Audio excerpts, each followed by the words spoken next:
Hello बच्चों, नमस्कार। अब हम लोग जा रहे हैं बात करने कुछ एंगुलर क्वांटिटीज होती हैं, जैसे सर्कुलर मोशन मान लीजिए हो रहा है या रोटेशनल मोशन हो रहा है, ठीक ना। तो वहाँ से कुछ एंगल से रिलेटेड क्वांटिटी आती हैं, उनके यूनिट और डायमेंशन के बारे में बात करने जा रहे हैं, ठीक ना। देखिए हमारे पास पहली जो फिजिकल क्वांटिटी है उसका नाम है एंगुलर डिस्प्लेसमेंट, ठीक ना। एंगुलर डिस्प्लेसमेंट जैसे मान लीजिए इस डायग्राम में हम लोग देखा जाए तो इसका सेंटर हो गया, यहाँ से पार्टिकल यहाँ तक मूव करके गया है तो इसका एंगुलर डिस्प्लेसमेंट हो गया है, ठीक ना। और यहाँ पर कुछ एंगल बना, लेट सपोज थीटा है, तो आप एंगुलर डिस्प्लेसमेंट को थीटा से रिप्रेजेंट करेंगे और ये होगा arc length upon radius, arc length upon radius. जो एंगुलर डिस्प्लेसमेंट का एसआई यूनिट होता है वो है रेडियन, ठीक ना। अब ऊपर देखिए आर्क लेंथ है, इसका जो डायमेंशन आएगा यल आएगा, और रेडियन है उसका भी डायमेंशन यल आएगा। तो यल से यल कैंसिल आउट हो गया, तो इसका जो डायमेंशन आया एम पे 0, यल पे 0 और टी पे 0। डेट मीन्स एक ऐसी क्वांटिटी है डायमेंशन लेस है, इसका कोई भी डायमेंशन नहीं आ रहा है। ऐसे फिजिकल क्वांटिटी को हम लोग डायमेंशन लेस क्वांटिटी बोलते हैं, ठीक ना। अगला बात करें एंगुलर वेलोसिटी का, ठीक ना। एंगुलर वेलोसिटी, इसका जो सिंबल दिया जाता है ओमेगा, कभी पढ़ेंगे आगे हम लोग। ये क्या है? Change in the angular displacement है ना, ये विद रिस्पेक्ट टू टाइम। जो एंगुलर डिस्प्लेसमेंट हुआ यहाँ पार्टिकल, तो पार्टिकल यहाँ से यहाँ पहुंच गया, तो इतना डिस्प्लेसमेंट हुआ और कितने समय में डिस्प्लेसमेंट हुआ, इसका जो रेशियो है ना उसका नाम है angular velocity. Angular velocity, angular displacement है अपॉन टाइम है, तो जो डिस्प्लेसमेंट था उसका यूनिट रेडियन है और टाइम का सेकंड है, यानी कि जो एंगुलर वेलोसिटी है उसका यूनिट हो गया रेडियन पर सेकंड, है ना। ये अब एंगल का कोई डायमेंशन है ना, ये टाइम का होता है सेकंड, यानी हो जाएगा सेकंड के पावर -1। ऐसे ही अगली क्वांटिटी हमारे पास एंगुलर एक्सेलरेशन, इसका सिंबल हम लोग अल्फा दिए हैं। ये क्या है? Rate of change of the angular velocity. जो एंगुलर वेलोसिटी किस रेट से चेंज होती है उसको हम लोग बोलते हैं एंगुलर एक्सेलरेशन, ठीक ना। एंगुलर एक्सेलरेशन क्या? Rate of change of the velocity, velocity किस रेट से चेंज हुई है, कौन सी एंगुलर वेलोसिटी, उसी का नाम एंगुलर एक्सेलरेशन है। तो इसका जो यूनिट हो जाएगा रेडियन पर सेकंड स्क्वायर हो जाएगा। देख रहे हैं इसका यूनिट रेडियन पर सेकंड है, सेकंड से और डिवाइड हो जाएगा, रेडियन पर सेकंड स्क्वायर हो जाएगा। अब रेडियन यानी एंगुलर डिस्प्लेसमेंट, उसका कोई डायमेंशन नहीं है लेकिन सेकंड का है, तो ऊपर जाकर सेकंड के पावर -2 हो जाएगा, इस तरह, ठीक ना। अगला टॉर्क, टॉर्क हम पहले भी पढ़ चुके हैं, force multiply by arm length होता है ना, ये यानी इसका यूनिट हो जाता है न्यूटन मीटर हो जाता है। अगर डायमेंशन लिखे तो फोर्स का होता है एम एल टी के पावर -2 और मीटर का यल यानी एम एल स्क्वायर टी के पावर -2। इस तरह से आसान है, ठीक ना। एंगुलर मोमेंटम की बात करिए, एंगुलर मोमेंटम इसको यल से लिखा जाता है। ये क्या होता है? लीनियर मोमेंटम इंटू रेडियस भी लिख सकते हैं, लीनियर मोमेंटम इंटू रेडियस, और लीनियर मोमेंटम होता है एम भी, तो ये हो जाता है एम वी आर, है ना, एम वी आर। आपको एम लिखना, वी लिखना, आर। एम क्या? मास है, वी उसका वेलोसिटी हो गया, आर उसका कितनी बड़े रेडियस पे घूम रहा है ना, कितने बड़े सर्किल में घूम रहा। तो मास का यूनिट हो जाएगा केजी, वेलोसिटी मीटर पर सेकंड, रेडियस है मीटर, यानी K G metre square upon second, K G metre square upon second. अब केजी को एम से लिख रहे हैं, मीटर को एल स्क्वायर से लिख रहे हैं, सेकंड ऊपर जाकर सेकंड के पावर -1 हो जाएगा, यानी इसका जो डायमेंशन आ गया एम एल के पावर 2 और टी के पावर -1 हो गया। इस तरह से आप लिख पाएंगे, है ना। ये अगला फ्रीक्वेंसी की बात करें, फ्रीक्वेंसी क्या होता है? एक सेकंड के अंदर कितना चक्कर हो गया, कितना रिवोल्यूशन हो गया, है ना, ये यानी 1 अपॉन टाइम पीरियड, यानी इसका जो यूनिट है सेकंड इनवर्स, इसी को हर्ट्ज भी हम लोग बोलते हैं, HZ, है ना ये। और इसका जो डायमेंशन आएगा टी के पावर -1 आएगा। अब हम लोग बात करते हैं कुछ डायमेंशंस ऑफ फिजिकल कांस्टेंट का, ठीक ना। कुछ हमारे पास फिजिकल कांस्टेंट होते हैं, उनके डायमेंशन की बात करेंगे। जैसे पहला हमने बोला यूनिवर्सल ग्रेविटेशनल कांस्टेंट, नाम तो सुने ही होंगे, यूनिवर्सल ग्रेविटेशनल कांस्टेंट। याद करिए, 2 पॉइंट मासेस के बीच में जो फोर्स का फार्मूला था, F बराबर capital G m1 m2 upon D square, इस तरह से लिखा गया था, F बराबर G m1 m2 upon D square. अगर यहाँ से आप G लिखें, अगर यहाँ से कैपिटल G का वैल्यू लिखना चाहें तो कैपिटल G हो जाएगा F D square upon m1 m2, ठीक ना। इस तरह से हो जाएगा F D square upon m1 m2, है ना ये। तो यहाँ से अगर मान लीजिए हम इसका यूनिट लिखना चाहें, यूनिट यूनिवर्सल ग्रेविटेशनल कांस्टेंट का, तो फोर्स है तो इसका यूनिट हो जाएगा न्यूटन, है, दूरी है इसका यूनिट हो जाएगा मीटर, यानी 2 बार हो गया मीटर स्क्वायर। ये मास है केजी, ये भी मास है केजी, यानी केजी स्क्वायर। इस तरह से आप इसका यूनिट लिखेंगे, है ना ये, यानी यूनिवर्सल ग्रेविटेशनल कांस्टेंट का जो एसआई यूनिट है हो गया newton metre square upon K G square, ठीक ना। अगर इसका आप डायमेंशनल फार्मूला लिखना चाहें, ठीक ना, डायमेंशनल फार्मूला अगर इसका लिखना चाहेंगे, ठीक है, तो बताइए क्या हो जाएगा, न्यूटन है। तो न्यूटन का डायमेंशनल फार्मूला क्या हमारे पास है, यम यल टी के पावर -2, ठीक है ना। और ये लेंथ है, लेंथ का हो गया आपके पास L² अपान kg हो गया मास के पावर 2, है ना, ये मास के पावर 2, ठीक है ना, यम के पावर 2 लिख दीजिए। इसी को थोड़ा आप सॉल्व करिए तो आपके पास जो आंसर आ जाएगा, यहाँ पर हम लिख दे रहे हैं, आ जाएगा यम के पावर -1। देखिए इधर एक यम है, यहाँ यम के पावर 2 है, तो बचेगा यम के पावर -1 और ये हो जाएगा यल के पावर 3 और टी के पावर -2, है ना। इस तरह से बनेगा यम के पावर -1, यल के पावर देखिए 2 पावर यहाँ 1 पावर यहाँ 3 हो गया और टी के पावर -2 हो गया। इस तरह से बना। चाहते तो इसी को और फंडामेंटल में लिखते तो ये जो यूनिट बन जाता आपके पास, एक बार ये आप सोचिएगा, केजी के पावर -1 है ना ये, और मीटर के पावर 3 और सेकंड के पावर -2 लिख सकते, नहीं लिख सकते, केजी के पावर -1, मीटर के पावर 3 और सेकंड के पावर -2। इस तरह से बात करेंगे, ठीक है ना। अगला हमारे पास है स्पेसिफिक हीट कैपेसिटी का, क्या नाम है, स्पेसिफिक हीट कैपेसिटी। इसको ऐसे लिखते हैं, जो हीट है Q बराबर यम एस डेल्टा टी होता है। क्या होता है, Q बराबर यम एस डेल्टा टी। यम क्या है, मास ऑफ द सब्सटेंस, है नहीं, यस को ही बोलते हैं स्पेसिफिक हीट कैपेसिटी, ठीक ना। Delta T change in the temperature है, क्या चेंज इन द टेम्परेचर। अगर यहाँ से आप यस लिखें तो हो जाएगा Q अपान यम डेल्टा टी। Q क्या, हीट है। अब हीट मतलब क्या, एनर्जी ही है, तो इसका अगर यूनिट लिखेंगे, ठीक ना, हीट एनर्जी का तो हो जाएगा बेसिकली जूल, लिखिए जूल SI यूनिट में, और नीचे लिखिए केजी, और ये है चेंज इन द टेम्परेचर, इसका लिखेंगे यूनिट केल्विन। SI यूनिट जो होता है टेम्परेचर का केल्विन होता है, तो केल्विन लिखेंगे तो ये आपके पास बन जाएगा, लिख सकते हैं जूल केजी के पावर -1 और केल्विन के पावर -1, ऐसा लिखा जा सकता है ना ये। अब देखिए इसका हमको डायमेंशन लिखना है। जूल क्या होता है, रेट ऑफ डूइंग वर्क, यानी लिखेंगे यम यल के पावर 2 टी के पावर -2, है ना ये। फोर्स इंटू डिस्प्लेसमेंट से आप जूल ले आ सकते हैं, हम लोग पीछे किए थे, है ना ये। अब एक मास के पावर -1 है, क्या मास के पावर -1 हो गया, है ना ये। और ये आपके पास है केल्विन, केल्विन को हम लोग के से ही रिप्रेजेंट कर रहे हैं, ठीक ना। आप थीटा सिंबल भी यूज कर सकते हैं। तो इसी को थोड़ा सा सॉल्व कीजिए। देखिए यम के पावर -1 है और यहाँ यम के पावर +1 है, कैंसिल आउट हो जाएगा और ये हो जाएगा यल के पावर 2, यल के पावर 2 और ये हो जाएगा टी के पावर -2 और के के पावर -1। इस तरह से बनेगा आपके पास, है ना ये। यहाँ यम है, यम के पावर -1 कैंसिल आउट हो गया, यल के पावर 2 टी के पावर -2 और के पावर -1। इस तरह से बन जाएगा आपके पास, है नहीं। इसी को और फंडामेंटल में अगर आप लिखना चाहते, देखिए यल के पावर 2 का मतलब क्या, मीटर के पावर 2 लिख सकते हैं, और है सेकंड के पावर -2 और है केल्विन, केल्विन के पावर -1। इस तरह से लिखा जा सकता है और फंडामेंटल में ले जाके समझ रहे होंगे बात को, है नहीं।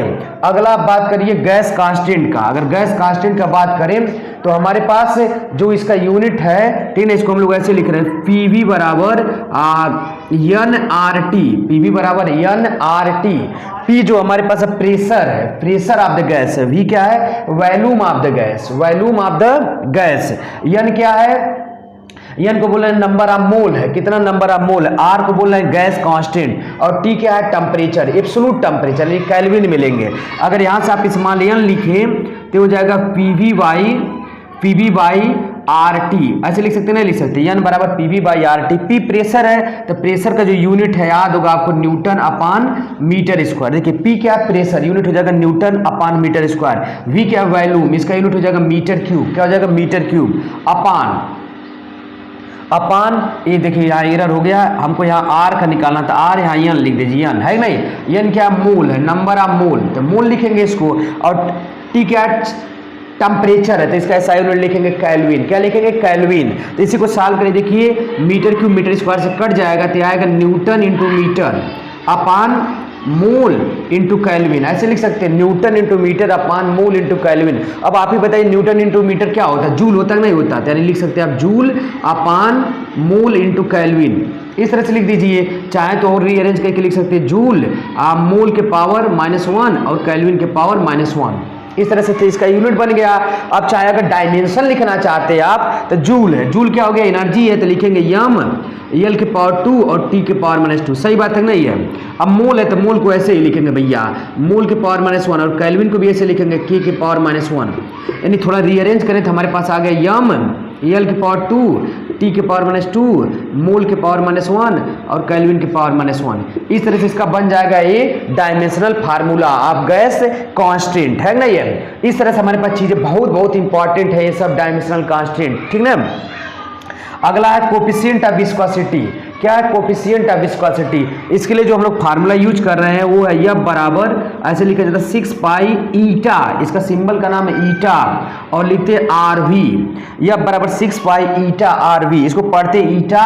और क्या बताता है? कोफिशिएंट ऑफ विस्कोसिटी की बात करता है। किसका बात करता है? कोफिशिएंट ऑफ विस्कोसिटी की बात करता है, ठीक ना। तो अगर यहाँ से आप ईटा लिखना चाहें, ठीक है, तो ईटा का जो वैल्यू हो जाएगा, देखिए लिख के दिखा रहा है, ईटा बराबर आ जाएगा F अपान 6 पाई RV।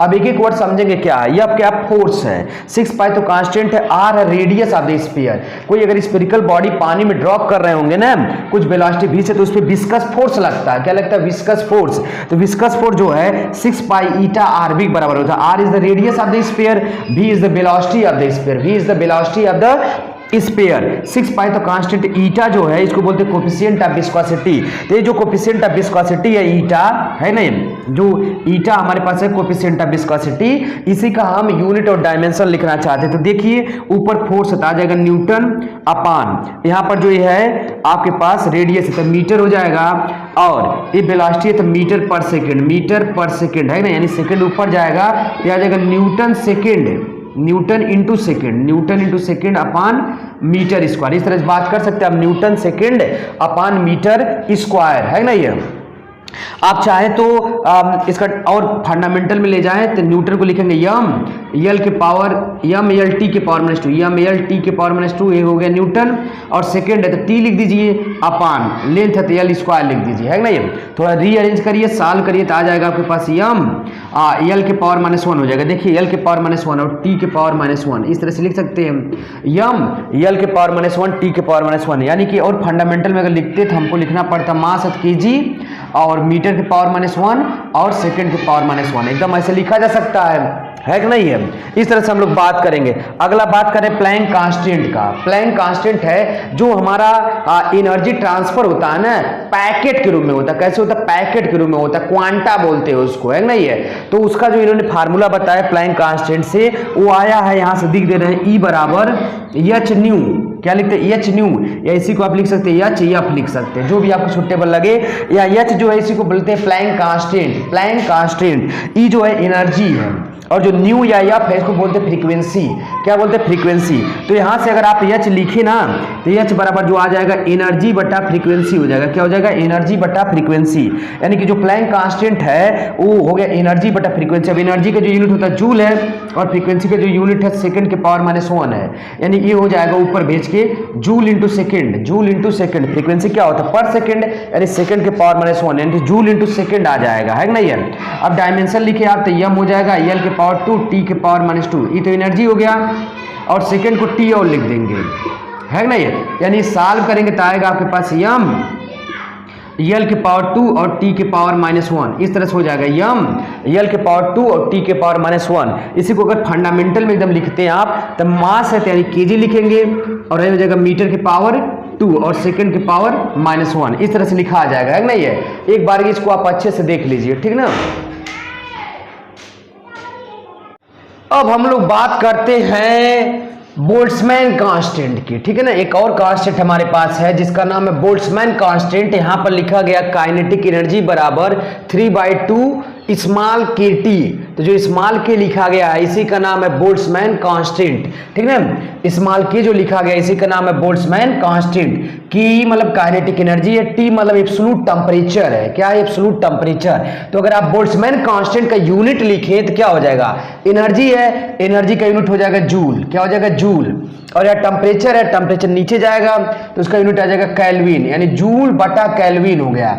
या आप लिख सकते हैं जूल केल्विन के पावर -1, ऐसे लिखा जा सकता है, जूल केल्विन के पावर -1। अगर डायमेंशन आप लिखें तो जूल मतलब एनर्जी है तो इसका आ जाएगा यम एल के पावर 2 टी के पावर -2, है ना। ये और टेम्परेचर है तो केल्विन के पावर -1, इस तरह से लिखा जा सकता है नहीं है। इस तरह से आप बात करेंगे। अगर यही जाकर बहुत फंडामेंटल में देखते थे क्या लिख देते? केजी मीटर के पावर 2, सेकंड के पावर -2 और केल्विन के पावर -1, है कि नहीं है? एकदम फंडामेंटल में चला गया। अगला आ रहा है विन्स कांस्टेंट। क्या नाम है? Wins constant. ठीक है, बी से लिखा जा रहा है, इसका सिंबल बी दिया गया। ये जो होता है मैक्सिमम वेवलेंथ जो है और एब्सोल्यूट टेम्परेचर का प्रोडक्ट होता है। विन्स कांस्टेंट क्या होता है? ये जो है मैक्सिमम वेवलेंथ लेना है और एब्सोल्यूट टेम्परेचर लेना, दोनों का मल्टीप्लाई करेंगे तो विन्स कांस्टेंट बन जाएगा, है नहीं है? अब देखिए विन्स कांस्टेंट का हमको यूनिट और डायमेंशन लिखना है। तो वेवलेंथ मतलब क्या होता है? आप हल्का सा पढ़े होंगे वेवलेंथ के बारे में, distance between two successive crust या टू सक्सेसिव ट्रफ, यानी डिस्टेंस है, यानी इसका यूनिट क्या आएगा? मीटर। और टेम्परेचर है, इसका यूनिट क्या आएगा? केल्विन, यानी मीटर इंटू केल्विन, ऐसे लिखेंगे, मीटर इंटू केल्विन। अगर आप इसका डायमेंशन लिखना चाहें तो मीटर का यल हो गया, केल्विन का के, यानी यल के, ऐसे लिख सकते हैं, नहीं? बस मीटर है तो यल और केल्विन है तो के से ही लिख रहे हैं, यल के लिख दिया, है नहीं? अब बात करते हैं स्टीफन कांस्टेंट की। क्या बात करते हैं? स्टीफन कांस्टेंट का। इसको जो सिंबल दिया गया है सिग्मा से रिप्रेजेंट किया गया है। देखिए यहां लिखा गया P बराबर सिग्मा ए ई टी के पावर 4, सिग्मा ए ई टी के पावर 4। एक वर्ड समझिएगा, P क्या है? पावर है। P क्या है? पावर है। सिग्मा का नाम है स्टीफन कांस्टेंट। क्या नाम है? Stephen constant. ए क्या है? एरिया है। ई क्या है? ई को बोलते हैं इमिसिविटी। ई का क्या नाम है? तो इमिसिविटी होता है, ठीक है।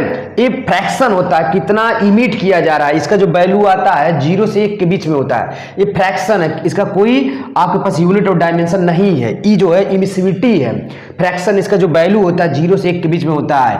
टी क्या है? एब्सोल्यूट टेम्परेचर है, इसका यूनिट केल्विन होगा। तो अगर इस फार्मूले से आप सिग्मा लिखना चाहें तो सिग्मा बराबर हो जाएगा P अपान ए ई टी के पावर 4, है ना? ये सबको इधर ले आ दी है। अब देखिए P मतलब पावर है तो इसका यूनिट हम लिखेंगे यहां पर, देखिए यहां लिख देना वाट, अपन एरिया तो हो गया मीटर स्क्वायर, और ये आपके पास ई तो समझ ही रहे हैं संख्या है तो उसका कोई यूनिट नहीं होगा। टी टेम्परेचर है तो ये हो जाएगा केल्विन के पावर 4, केल्विन के पावर 4। इस तरह से आप लिख सकते हैं, नहीं?